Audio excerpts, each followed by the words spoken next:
किसी ने बड़ी प्यारी बात कही, जब तुझसे न सुलझे तेरे उलझे हुए धंधे, भगवान के इंसाफ पे सब छोड़ दे बंदे, खुद ही वो तेरी मुश्किलों को आसान करेगा, जो तू न कर पाया तेरा भगवान करेगा। नमस्कार दोस्तों, मैं आपका दोस्त प्रदीप कुमार यूपी लखनऊ से। दोस्तों एक बार की बात है, एक गरीब किसान होता है और उसकी बेटी को देखने के लिए कुछ रिश्तेदार आ रहे होते हैं, कुछ लड़के वाले आ रहे होते हैं, उसकी लड़की को देखने के लिए, शादी करने के लिए। किसान बहुत ही गरीब होता है, लाचार होता है, पैसे से आर्थिक तंगी से गुजर रहा होता है और शाम को ही सभी लोग आने वाले होते हैं उसके घर पे उस लड़की को देखने के लिए। बहुत परेशान होता है, इस परेशानी में अपने खेत में जाता है और खेत में जाके देखता है तो उसके खेत में सिर्फ 3 लौकी निकली होती हैं। वो 3 लौकियों को तोड़ता है और एक डलिया में रखता है और बाज़ार में निकल पड़ता है बेचने के लिए। ये सोच के निकलता है कि चलो इन लौकियों को बेच के कुछ पैसा मिलेगा, कुछ तो काम हो जाएगा। ये सोच के बाजार में जाता है और एक जगह बैठता है। तभी देखता है उसके गाँव का दबंग प्रधान आता है और दबंगई करते हुए ज़बरदस्ती उससे लौकी छीन के लेके चला जाता है। वो गरीब किसान प्रधान से कह नहीं पाता है कि इस लौकी के बदले कुछ तो मुझे पैसा दे दो। तभी थोड़ी देर बाद उसी आस-पास के थाने का एक सिपाही आता है और सिपाही भी अपनी दबंगई दिखाते हुए, अपने पुलिस का रौब दिखाते हुए उस किसान से दूसरी लौकी लेके चला जाता है। वो किसान फिर एक बार पैसा माँगते-माँगते नहीं रह पाता है, माँग नहीं पाता है क्योंकि वो डर जाता है पुलिस वाले से कि जब प्रधान नहीं दिया तो वो पुलिस वाला कैसे मुझे पैसा देगा। ये सोच के बैठा होता है, तभी उसी इलाके का दरोगा वहाँ से गुज़र रहा होता है तो देखता है कि वो किसान एक लौकी लेके बैठा होता है, तो मज़ाक में किसान के पास जाता है और मज़ाक-मज़ाक में कहता है कि क्या एक लौकी लेके बैठे हो बाज़ार में बेचने के लिए? वो किसान कहता है साहब लौकी तो 3 थी और ये कहते-कहते उसकी आँखों में आँसू आ जाते हैं। वो दरोगा पूछता है बताओ क्या मामला है, क्या मैटर है तुम्हारा? वो दरोगा बाहर से बहुत सख्त होता है लेकिन दिल का बहुत नरम होता है, बहुत मुलायम होता है दिल का। दरोगा उससे पूछता है, कहता है मुझे पूरी बात बताओ आखिर क्या माजरा है? वो किसान कहता है कि आज मेरी बेटी को कुछ लोग देखने वाले आने वाले हैं, मेरी बेटी की शादी होने वाली है। मैं 3 लौकी लेके आया था, एक तो मेरे गाँव का प्रधान लेके चला गया और एक आपके क्षेत्र के एक सिपाही लेके चले गए।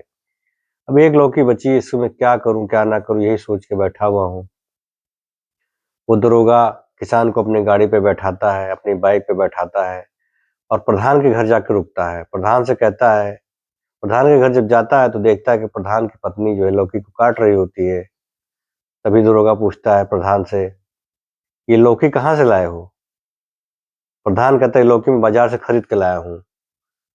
दरोगा और सख्ती से पेश आता है, कहता है, "लौकी तुमने खरीदी है कि छीन के लेके आए हो?" किसान को पुलिस के साथ देख के वो प्रधान जो है घबरा जाते हैं, सकपका जाते हैं। वो जान जाते हैं कि मुझे लौकी का पैसा देना पड़ेगा। वो घर में जाते हैं, लौकी का दाम लेके आते हैं और किसान को देने लगते हैं। लेकिन दरोगा जी कहते हैं कि तुमको अब इस लौकी का, इस एक लौकी का 1000 रुपए देना है, क्योंकि तुमने इस किसान को बहुत सताया है, बहुत परेशान किया है। प्रधान डर जाता है, फिर घर पे जाता है, 1000 रुपए लेके आता है और किसान को देता है। फिर वो दरोगा अपने फिर गाड़ी पे बैठाता है और अपने क्षेत्र के थाने पे जाता है, सारे सिपाहियों को लाइन से खड़ा कर देता है और किसान से पूछता है बताओ इसमें से कौन-सा सिपाही है जिसने तुम्हारी लौकी लेके आया था? किसान उस सिपाही को पहचान जाता है और बताता है ये लौकी लेके गए थे। दरोगा जी उसको बहुत डाँटते हैं, कहते हैं क्या तुमको सरकार तनख्वाह नहीं दे रही है? तुमको इस नौकरी के लिए क्या तुम्हें तनख्वाह नहीं मिल रही है, तुम इस लौकी को बिना पैसा दिए लेके चले आए? दरोगा उसको बहुत डाँटता है और उससे भी कहता है तुम 1000 रुपए इस किसान को दो।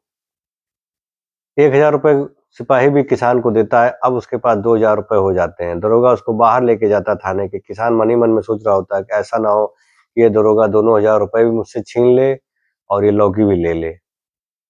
भगवान को याद करता है, भगवान अब तुम ही मेरे रक्षा करना। इस दरोगा के मन में क्या चल रहा है ये तो मैं भी नहीं जानता हूँ।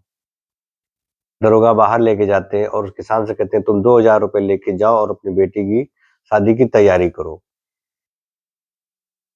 और इस एक लौकी जो लेके जाओ इसका क्या करोगे? किसान कहता है, हाँ, हाँ साहब ये एक लौकी ले लीजिए, ये लौकी आप शाम को बना लीजिएगा खाने के लिए। वो कहता है ठीक है, मैं ये लौकी लेने की तो इच्छा नहीं लेकिन तुम देना चाह रहे हो तो मैं लौकी को ले लेता हूँ और 1000 रुपए मेरी तरफ से ले लो। अब तुम्हारे पास 3000 रुपए हो गए, जाओ अपनी बेटी की धूम-धाम से तैयारी करो और हाँ, जब तुम्हारी बेटी की शादी होगी तो तुम मुझे बुलाना, मैं अपने पूरे थाने के लोगों के साथ आऊँगा और जो मदद हो पाएगी तुम्हारी करूँगा। वो किसान ऊपर परमेश्वर को याद करता है, भगवान को धन्यवाद देता है, हे भगवान आज तूने मेरी लाज बचा ली, जहाँ मेरे पास 1 रुपए नहीं थे वहाँ तूने मुझे 3000 रुपए दे दिए, ये तेरी ही कृपा है, तेरा ही चमत्कार है। तो कभी-कभी दोस्तों जीवन में ऐसा होता है, इंसान जब बहुत परेशान होता है तो लेकिन जब ऊपर वाले को सच्चे मन से, सच्चे दिल से याद करता है, जब उसके पास कोई रास्ता नहीं निकल रहा होता, जब उसका कोई मददगार नहीं होता है, तो भगवान स्वयं तो नहीं आता है लेकिन भगवान एक मददगार इंसान के रूप में हमारे पास भेजता है और हमारी मदद हो पाती है। तो सच्चे दिल से अगर आप काम कर रहे हैं, सच्चे मन से भगवान की उपासना कर रहे हैं, तो कभी भी आपके ऊपर कोई विपत्ति आएगी तो परमेश्वर, वो मालिक, वो ईश्वर हमारी ज़रूर मदद करेगा। इस कहानी से दोस्तों 2 शिक्षा मिलती है कि पहली शिक्षा ये मिलती है कि हमें कभी भी गरीबों को सताना नहीं चाहिए। कभी भी गरीब इंसान को मत सताइए दोस्तों, क्योंकि गरीब इंसान कुछ कर तो नहीं पाता लेकिन कभी-कभी उसकी हाय बहुत तेज़ लगती है और जब उसकी हाय लगती है ना, तो इंसान बर्बाद हो जाता है। और दूसरी चीज़, हो सके तो हमें गरीबों की मदद करनी चाहिए, क्योंकि अगर भगवान ने हमें सक्षम बनाया है, हमें कुछ पैसे दिए हैं और हम अगर मजबूत हैं आर्थिक रूप से, तो इंसान को हम सबकी मदद करनी चाहिए। हमें सबकी मदद करनी चाहिए, हर गरीब की मदद करनी चाहिए अगर सक्षम हैं तो। तो दोस्तों इस कहानी से जो शिक्षा मिली मैंने आपको बताया और आपको ये कहानी कैसी लगी कमेंट में ज़रूर बताइएगा। तब तक के लिए दोस्तों जय हिंद।